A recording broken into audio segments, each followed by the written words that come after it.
for joining me today, Tuesday, February 7th, for another episode of Who Gives a Dram? Episode 109 in the books, officially started. I hope you're enjoying your week. I hope you're enjoying your month. I hope you're enjoying your 2023. And I thank you guys for joining me today.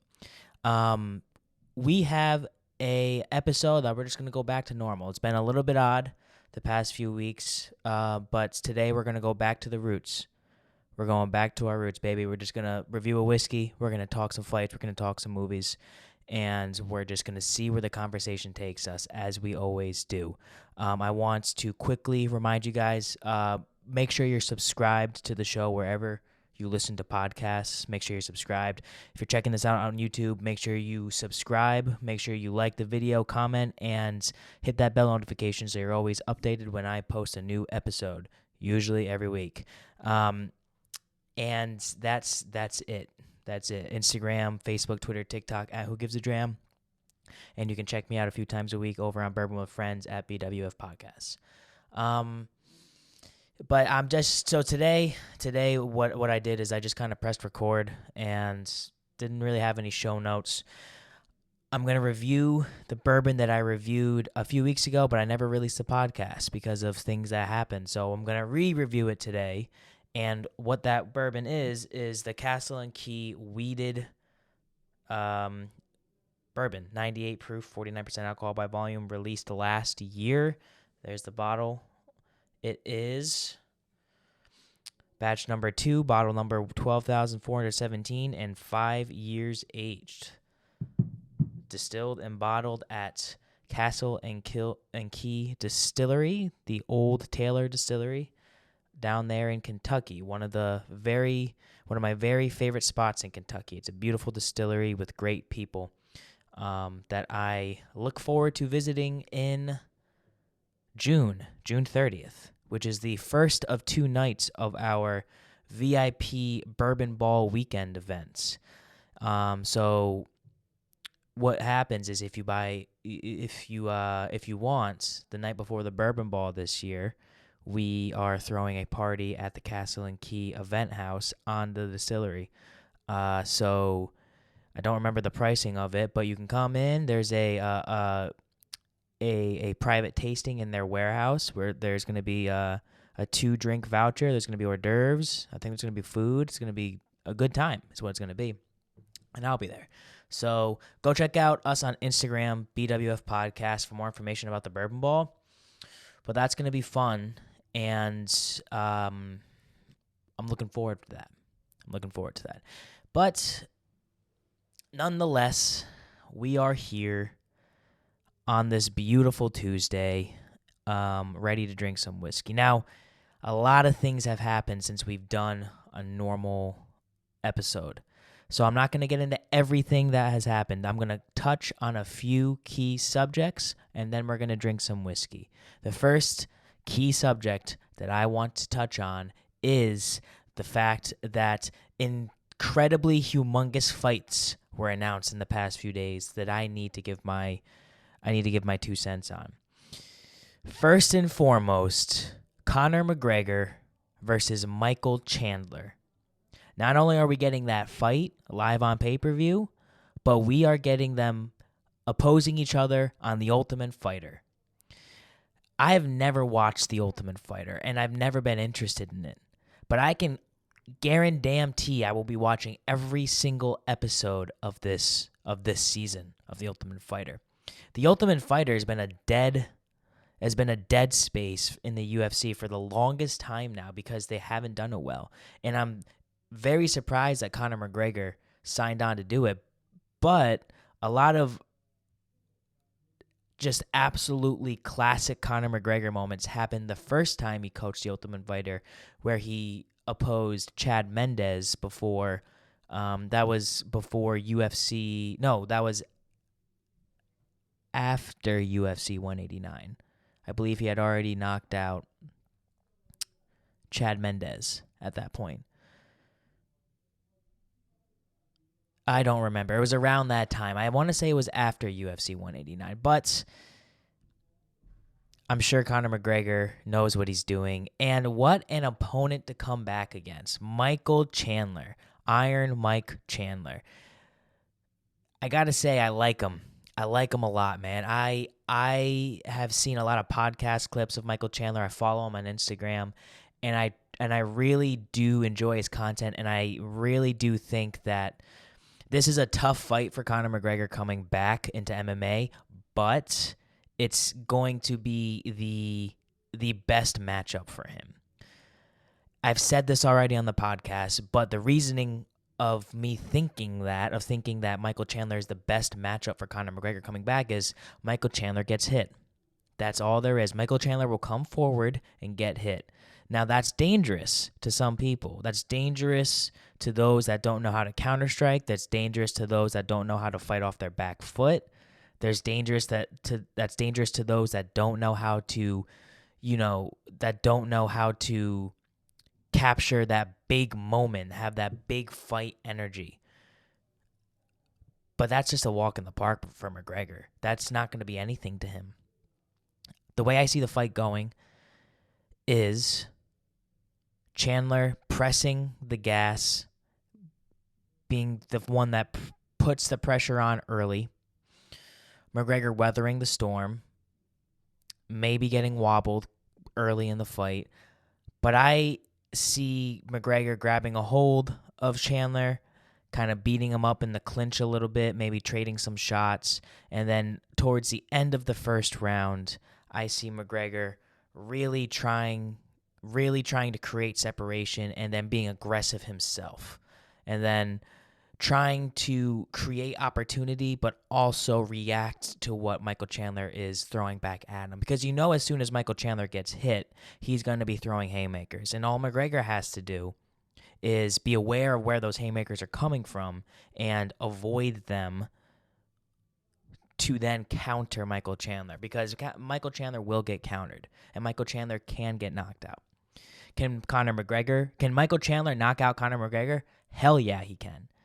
Do I think it will happen? No. I would say this fight will, at the very most, go into the second round, which is the case for most Conor McGregor fights. That's usually as far as it goes. I can see a scenario where both guys win, but my heart is going with McGregor, and I don't know where my gut is, so I'm just going to go with my heart right now. And we'll break down this fight card the closer it gets, but my heart says Conor McGregor wins via stoppage, either at the end of the first round or halfway through the second round. After that, it's anybody's game. It all depends how the fight goes. But I was very excited when I saw that announcement, because that's what the UFC needs, and the UFC needs to build up these big fights. They need to make these fights, they need to make these fights big, and they need to make these announcements big because they're big fights. And that's exactly what Dana White did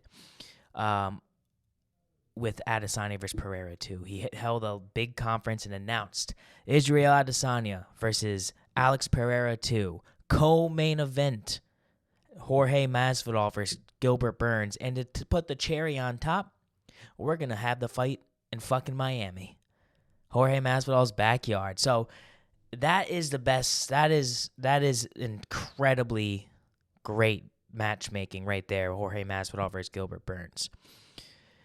It shows that Jorge Masvidal still wants to fight top competition, and he won't say no to a fight.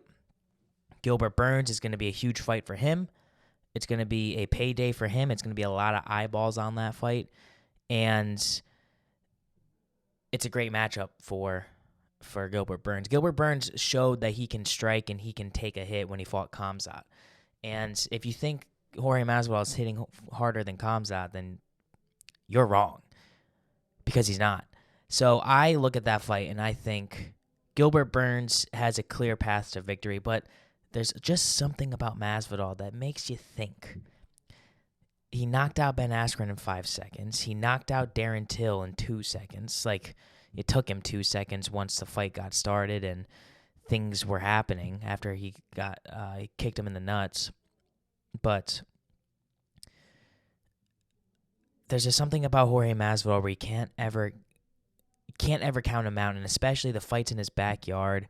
I've heard from sources like Dave Portnoy, and I've heard from sources in like the MMA world that Jorge Masvidal runs Miami. So that is a huge factor there. Gilbert Burns coming into enemy territory and fighting Jorge Masvidal, who is infamous for not giving a bollocks. He doesn't care, and I truly believe he's not scared of Gilbert Burns, but it's a terrible matchup. My prediction will be Gilbert Burns winning that by probably by decision because it's a 3-round fight, and I just can't see Jorge Masvidal finishing Gilbert Burns. I just can't. If Khamzat couldn't do it, I can't see Jorge Masvidal doing it. But then Adesanya versus Pereira as the main event, number 2, the rematch. I've told you guys, like, there's no chance Izzy loses that fight, and I still believe that. But we'll break all that down when we get closer to those fight cards. But that's happening in April, I believe. I don't know when McGregor versus Chandler is scheduled to take place. I know McGregor hasn't re-entered the USADA testing pool yet, so you have to be in the USADA testing pool for at least 6 months before you can enter competition. So we're looking at the very, very, very least 6 months out if he went in tomorrow, which he won't because he's probably coming down off a steroid cycle, if we're being honest. So I was very happy to see all that news. And obviously we got the Jon Jones news. Jon Jones for Ciryl Gane for the Undisputed Heavyweight Championship is a dream come true. I mean, this is just awesome. I really want to see heavyweight Jon Jones. And I think Shevchenko is co-main eventing that. So it's a solid 1-2 punch. I'm really, really intrigued to see how Jon Jones is going to be as the heavyweight champion in the UFC because there's no chance that he's losing to Ciryl Gane. If Ciryl Gane is going to get out-wrestled by Francis Ngannou on one leg, Jon Jones is going to pick apart Ciryl Gane. And Jon Jones is looking meaty. And I love it. I'm here for it. Give me heavyweight Jon Jones every day of the week and twice on Sunday because he's the GOAT, man. You talk about the best combat sports athlete, the best mixed martial art athlete of all time, the most talented, it's got to be Jon Jones. You can't argue against it. He's never lost. He has one loss on his record, but he's never lost. And I think going into this fight with Ciryl Gane, he'll take it more serious. I don't think he took his last few fights at light heavyweight serious. I think he will take this fight serious. And I think he pounds him. TKO stoppage in 3 rounds. But again, we will get back into that. I'll have an official prediction the closer the fight comes in about a month. 6 weeks, just about. But that's some big UFC news that has happened, man, and I love watching fights. I love all this big fight news that comes out, and this weekend we have a huge fight. Alexander Volkanovski versus Islam Makhachev for the Undisputed Lightweight Championship. I think that's this weekend. Pretty sure that's this weekend. But I want to watch that fight so bad. So bad. But I'm not gonna. And I'll tell you why. Let me get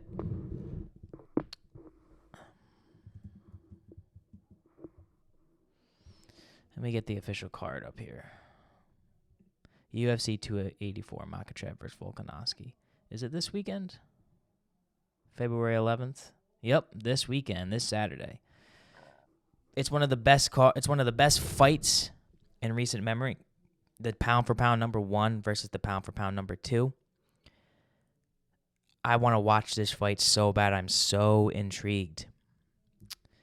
But the rest of the card absolutely stinks.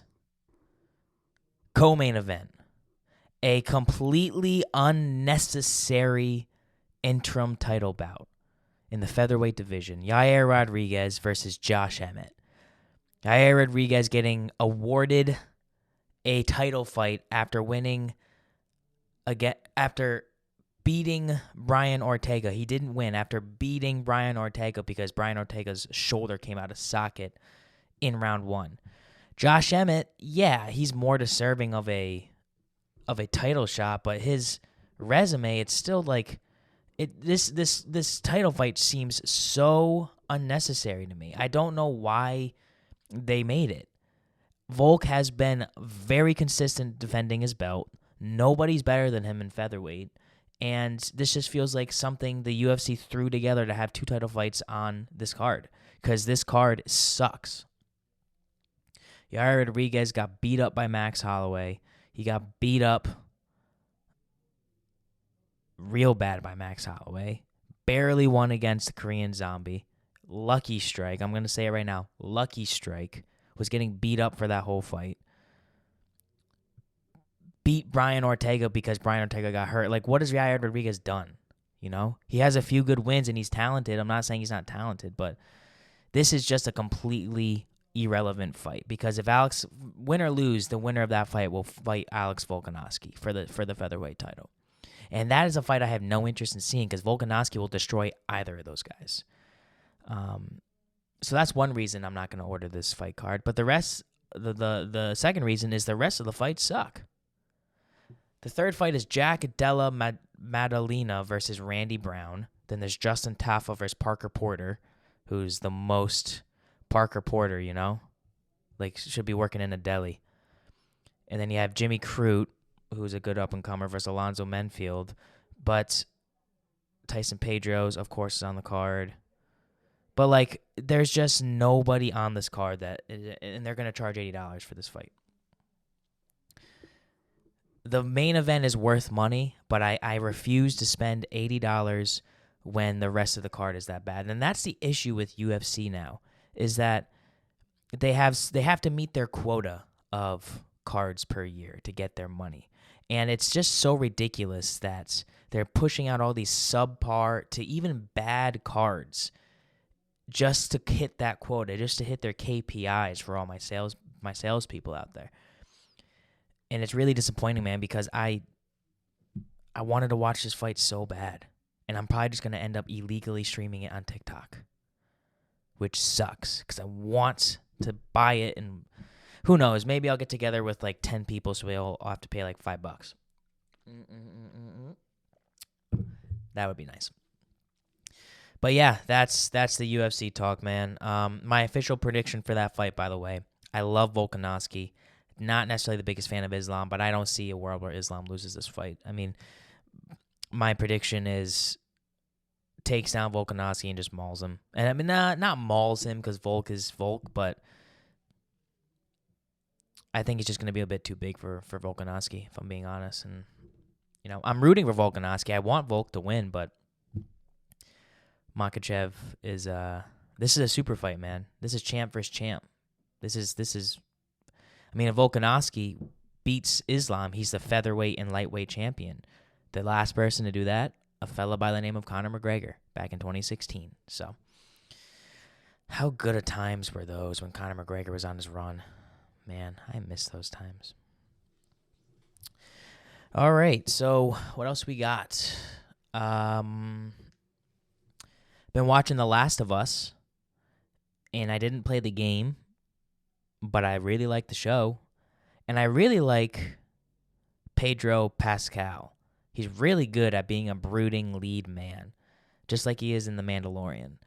And I can't help but hear sometimes he talks in The Last of Us, and I just hear Mandalorian talking. So that's pretty funny. But The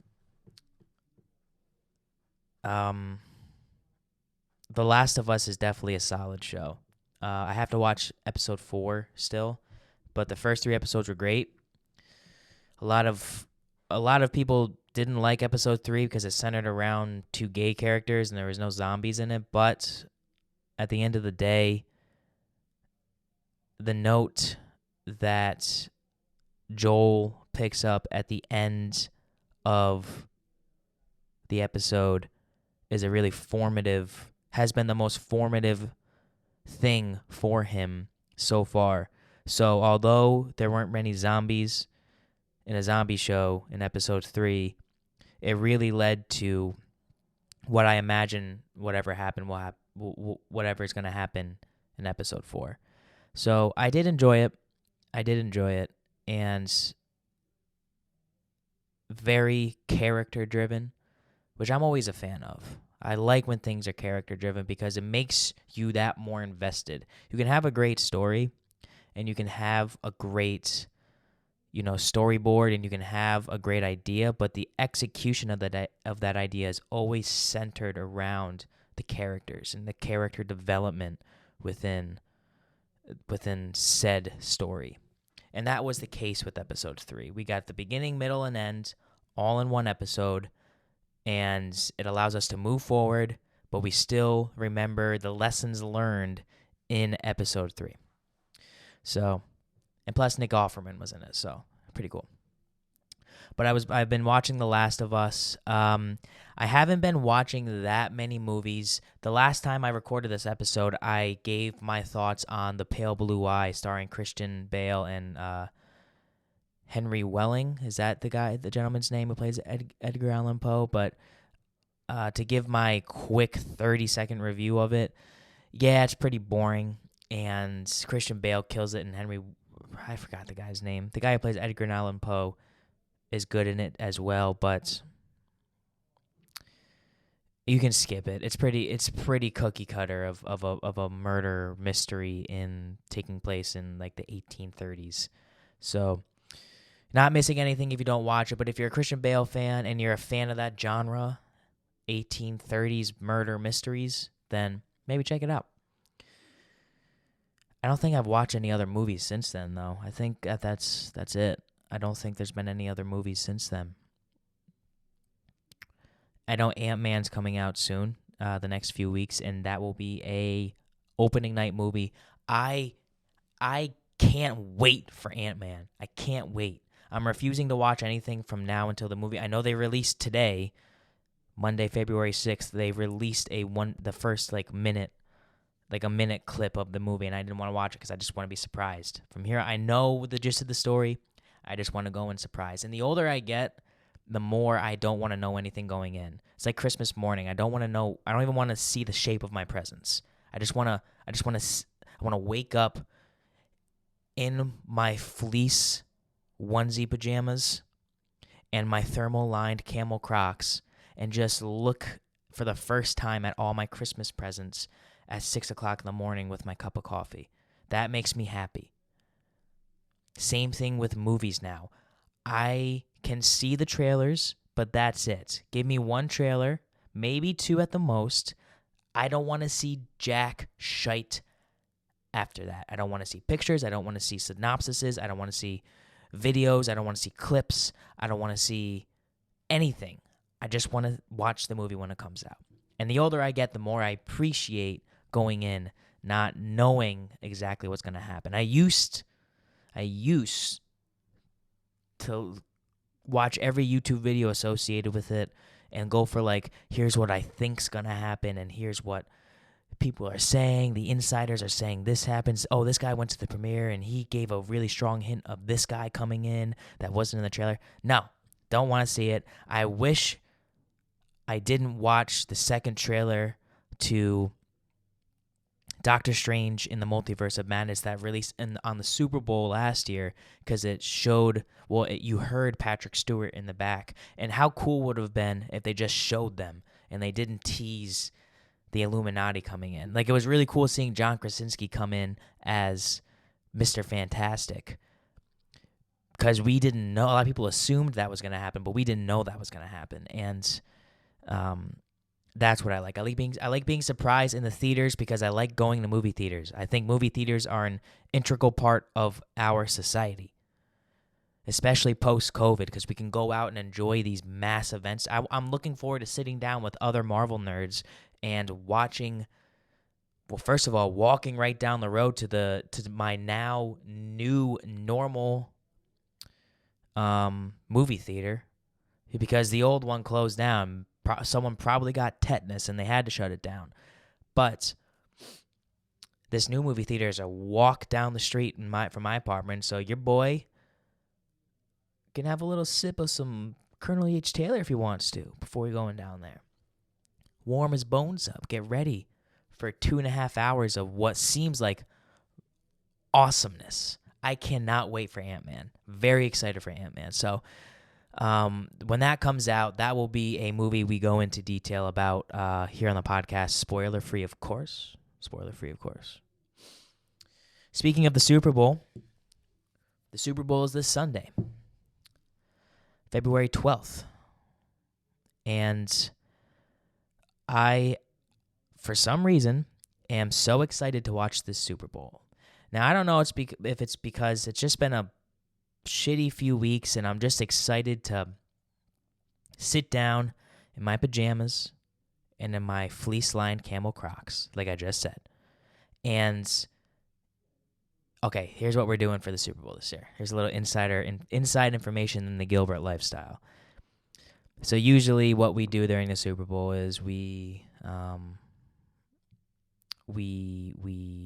get a bunch of pickies, like we'll get some bagel bites and some Tostitos and some pigs in a blankets and some shrimps and some, I don't know, chips. And during halftime, which is going to be boring this year. Rihanna's talented, but it's going to be boring. During halftime, we always do root beer floats. That's a tradition in the Gilbert household. If you come over for Super Bowl if you come over for the Super Bowl at halftime, you get a root beer float.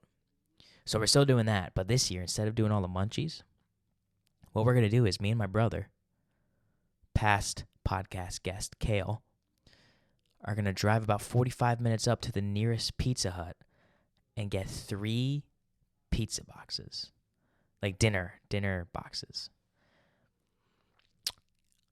My mouth is watering just thinking of it right now because I love the Pizza Hut dinner boxes, and we're going to drive a total of an hour and a half. 45 minutes up, 45 minutes back. And we are going to enjoy Pizza Hut dinner boxes during the Super Bowl. So I think that paired with being in PJs, drinking whiskey, drinking a root beer float, all that together, I'm just excited to watch the Super Bowl this year. And I want to tell you what, you guys, not to give a competitor podcast, some free pub, because me and this podcast are definitely on the same level, but the new Kelsey Brothers podcast, New Heights, is awesome. I've been watching New Heights every day at work for about a week now, and I started with the episode right after they each won their respective divisional championship game, and then I listened to the Patrick Mahomes episode, and I listened to the episode they released today with their mom and dad. It's a really, really cool podcast, and I would suggest you check it out because, especially leading up to the Super Bowl, brothers have never faced each other in the Super Bowl before. They've coached against each other. The Harboroughs coached against each other, but brothers have never played against each other in the Super Bowl. So it's a cool dynamic to see it from the other side, and it's a really good podcast too. They do a really good job. So shout out to those guys, Jason and Travis Kelce, and they're both Pro Bowlers. They're both the Eagles and Chiefs have the same statistics, basically, same record. They both have a Kelce that's a All-Pro. They both have scored the same amount of points this year or something like that.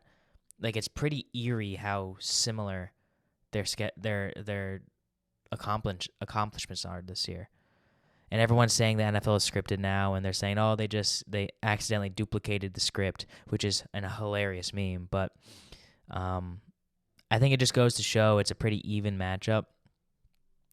I put on the record on an episode of Bourbon with Friends that's probably going to be released today, where we have Jason from Meat Therapy on, and we rep our Texas Standard clothes, so go check it out over on Bourbon with Friends podcast feed. We gave our official predictions, and I think I picked the Eagles, and my heart still says the Eagles. I'm not rooting for the Eagles. I'm a Giants fan, so I don't want the Eagles to win. I'd much rather see the Chiefs win, but the more I think about it, the more Patrick Mahomes has ample time to get his ankle healed. Travis Kelce is 100% according to his podcast. They're coming off a big win, the first time they've ever beaten Joe Burrow. Lots of momentum. The Eagles didn't really have any competition going to the Super Bowl. They played the Giants, which whatever, and they beat the 49ers when their third string quarterback had Tommy John, pulled his UCL, is probably going to have to get Tommy John surgery, yet he's in there throwing passes in the third and fourth quarter after their fourth string quarterback got taken out for a concussion. Like, that's a walk in the park. That's a win, but it's not a win, you know what I'm saying? So my official prediction is still going to be Eagles. I forgot the score. I don't know. I'm bad at picking the score. I don't care what the score is. I hope it's a good game. I hope it comes down to the wire, and I hope the Chiefs win, but I think the Eagles are going to win. So that's my Super Bowl prediction. But everybody be safe, wherever you're watching the Super Bowl. Don't drink and drive. Don't be an idiot. The day after the Super Bowl should be a national holiday, but it's not. So we're going to have to go to work the next day, which is okay because we got to make money. But just be safe out there, you guys. Don't do anything stupid. And for all the international listeners of Who Gives a Dram, hopefully you check out the Super Bowl. But if you don't, then I hope you have fun watching whatever you watch. This is gonna piss a lot of people off, but I could never imagine just sitting down and being excited to watch a soccer game. Ugh. Imagine sitting down and being excited to watch 90 minutes of a game that ends in 1-0. Ugh. And you can barely see. At least with baseball, different things happen, and it looks cooler than soccer. I hate soccer, man. I really do. So, all right, well, I think that's everything I wanted to touch on, but I want to drink some whiskey, so let's get this open. Nice. Castle and Key has some of the best bottles in the game. And it's a heavy cap, but a fake cork. So, as we say here on the show, step your game up, Castle and Key. We want real corks up in here.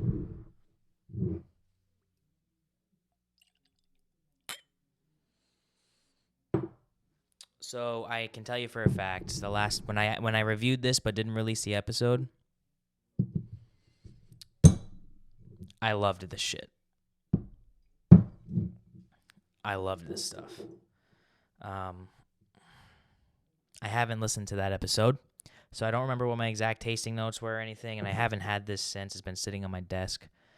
But just to reiterate, this is Castle and Key Wheated Kentucky Straight Bourbon Whiskey. This is batch number 2, released last year.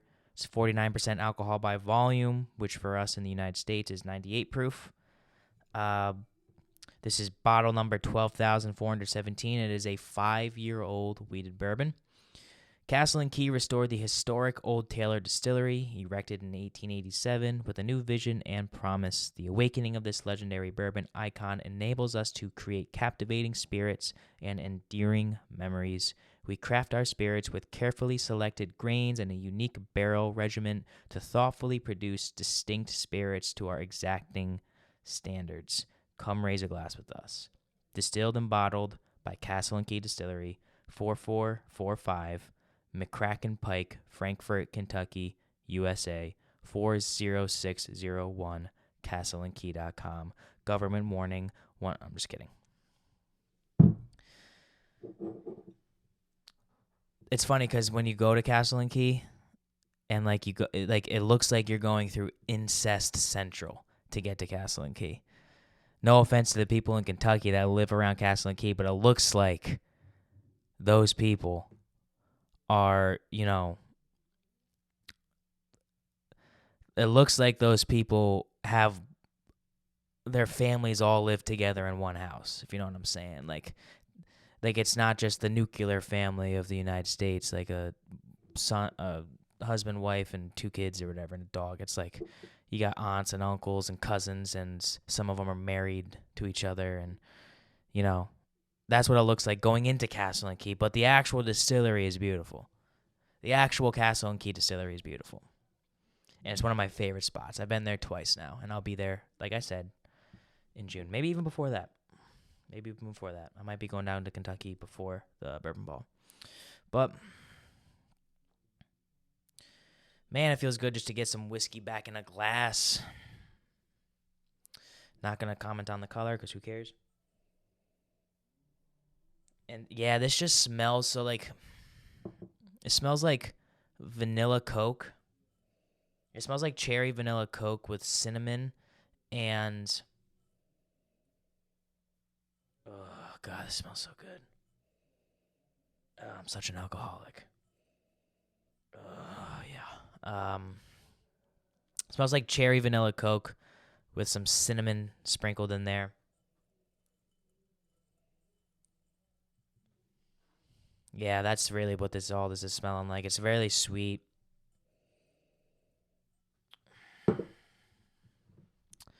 So this smells like kind of like it kind of reminds me of like if you were to take Cinnamon Toast Crunch, pour it in a bowl, and then instead of milk, or maybe just put like a little tiny bit of milk in it to make it a little thicker, but then put cherry vanilla Coke in there, stir it around, eat the Cinnamon Toast Crunch, but then drink the soda after. That's kind of what this smells like. There's a lot of good things happening in this, man. This is so good. Ugh. Maybe it's because I haven't been drinking a lot of whiskey, but this just smells so good. Or maybe it's because I got a little bit of chocolate on that sniffy. A little bit of chocolate. This might also smell so good because last episode, in my remembrance of my good friend John Harrington, the whiskey sucked. So maybe this is just bound. I could have Benchmark up here and it would taste good. I don't know, but no offense to Benchmark, but that shit sucks. Let's drink it though, guys. Cheers to another week, episode 109 of Who Gives a Dram. Thank you for joining me. There we go. Thank you for joining me. Cheers. Let's drink some whiskey.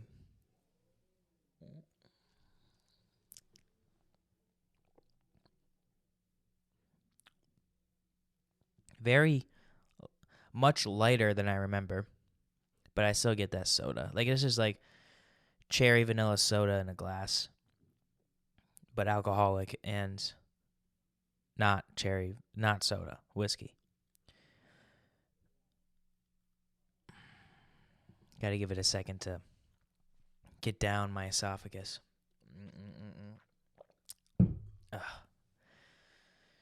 This is very good. This is very good.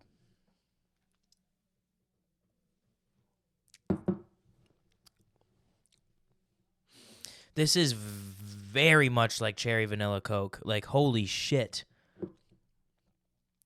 That's exactly what it is. I don't remember getting this last time. It tastes like a cherry vanilla Coke dessert. It tastes like the aftermath of putting cherry vanilla Coke on top of Cinnamon Toast Crunch and eating the cereal, and then this is what's behind. That's exactly what this tastes like. Very good.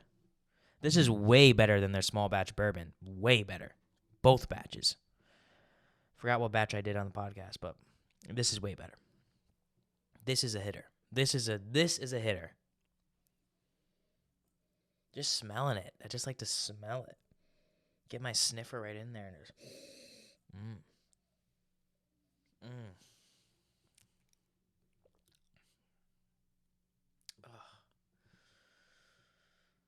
Oh, man. This is so good.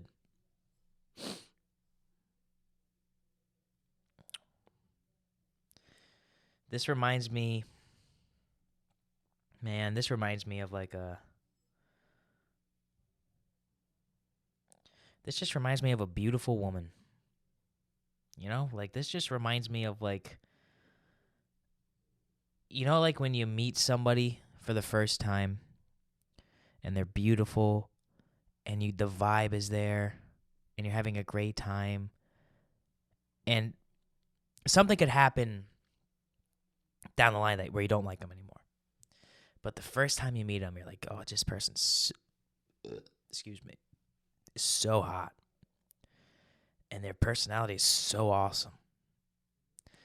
And we're having great conversations. And I'm so attracted to them. And they're into me. And then you guys hit it off. And then you go back to one of your houses. And you end up doing the horizontal hokey pokey. And then you leave the next morning. And you're like, wow, I'm in love. But then 3 weeks later, you just aren't talking anymore. That's what this bottle is.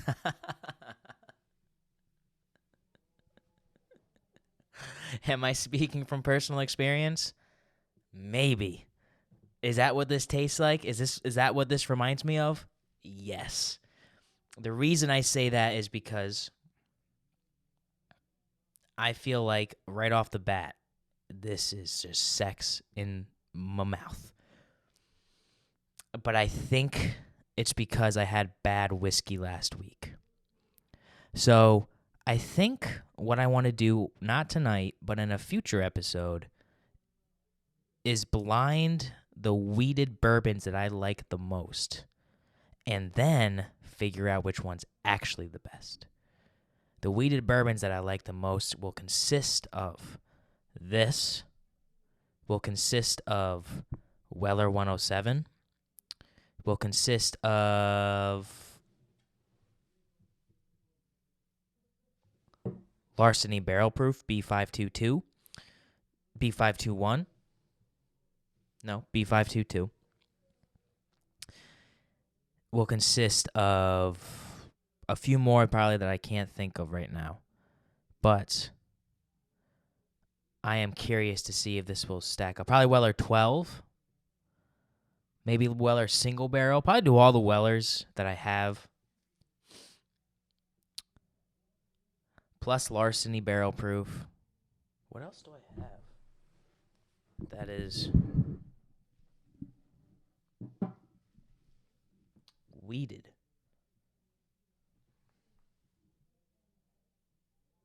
Oh, how could I forget? Whoops. My mouth hit the microphone. Redemption weeded. Maybe one of my favorite pours of all time. How could I forget that? I want to blind them and see which one's actually the best. Because the best way to figure out if you actually like a whiskey is to blind it against other whiskeys. And I haven't done that yet on the podcast, and I want to do it, so. This just smells, this is just like, So I'm going to do a whiskey soon on the podcast. That is my favorite sipping, like, it's my favorite whiskey of all time. And it's a single barrel selection that Jack Rose did from Washington, D.C. of Wilderness Trail. I think it's 8-year bourbon. And it's literally a root beer float in a glass. And this is kind of like close to that same type of like dessert type of mouthfeel, but it's not hot. Like Penelope light whiskey tastes like that, but there's also a lot of proof to it too. This is 98, so this is like right there with like being low proof enough to like take this to the face.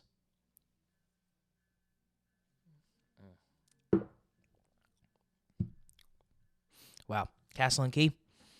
I'm going to see you guys a few times this year, and I want bottles of this shipped up to me, please. Let me get a case of this. This is fantastic. Right off the bat, I want to say this is a 9.1. This is absurdly good. And listen, I remember liking it last time I did the unreleased version of this podcast that I didn't release, but I feel like I like it more this time. And I liked Castle and Key's small batch bourbon. Their restoration rye is fine. It's good. But this is on a whole nother level, man. This might be like top 3 wheated bourbons I own now. Like, this is real. I don't know if this is better than Weller 107, but maybe we have to do the weeded blind episode next week. Maybe that's what we do, because I have to do it. I have to do it. Now that this has happened, I have to do it. So maybe that will happen next week. You know what? Yeah, no, that's going to happen next week. Next week, we're going to do a blinded, weeded bourbon extravaganza. And I'm going to figure out what my favorite weeded bourbon is that I own. I will sample every single one of them. And I'll have Kale behind camera to make sure that he is reading me off what is what once it happens. So this is a 9.1. This is delicious, and I'm very happy that I'm drinking it right now, because I missed doing these reviews on the podcast, and this is a great bourbon to bring it back with. That's a Gone Glencairn. Oh, it's so good. I don't ever finish the Glencairns on the podcast, but just did. Okay, I gotta go eat dinner, so it is too late for me not have eaten dinner yet. So listen, guys, thank you very much for listening to the show. Next week we will be back with a blinded weeded bourbon flight, and I'm gonna figure out what my favorite weeded bourbon is. We'll talk about the Super Bowl. We'll talk about the fights this weekend, and probably a few other things that I'll come up with throughout the work days this week. Go check out my Instagram, Facebook, Twitter, and TikTok at Who Gives A Dram. Go check me out on Bourbon with Friends twice a week at BWF Podcast on Instagram. Go buy your tickets to the Bourbon Ball now. The tickets are on sale. Go buy them now. Go to BWF Podcast on Instagram. You'll figure out where to buy the tickets. Go buy them. Come hang out June 30th, July 1st. Come hang out with us. It'll be fun, and it's all going to a good cause. Make sure you're subscribed wherever you're listening to the show, man. I want to thank everybody who watched last week. I had so many nice messages. It was a tough episode to record, but I'm happy I did it because it really made me happy rewatching it and re-listening to it, and it makes me think of John every time I hear it now, and whenever I look at those 2 whiskeys that are sitting on my counter right there, I think of him, and it brings back some damn good memories. So thank you for everybody who checked out last week's podcast. Very much appreciated. Thank you. And by the end of this, keep burping. By the end of this month, I'm not going to say what it is, but I have what is going to be my favorite podcast I'm ever going to have recorded. Bigger than Bruce Buffer, bigger than John Rich, bigger than Jimmy from Yellowstone, any celebrity that I've had on Bourbon with Friends. And I love all the guests that I've had on my show, don't get me wrong. But this episode that we are recording in a month or so is going to be a podcast for the ages. It is going to be a podcast that is going to go down in the podcast Hall of Fame, wherever that is. So be on the lookout for that. I will be dropping more news about that probably within the next few weeks, but I'm very excited to record it. But anyways, you guys, thanks again for checking us out. Make sure you're subscribed, and be good to each other, you guys. Be nice, be kind. Don't be stupid. Don't drive drunk home from the Super Bowl, and fill up your belly. You only live once, so eat that extra bagel bite or whatever, I'm going to have that root beer float because I want to. Enjoy the rest of your week. And always remember, whiskey's the water of life, so let's start living.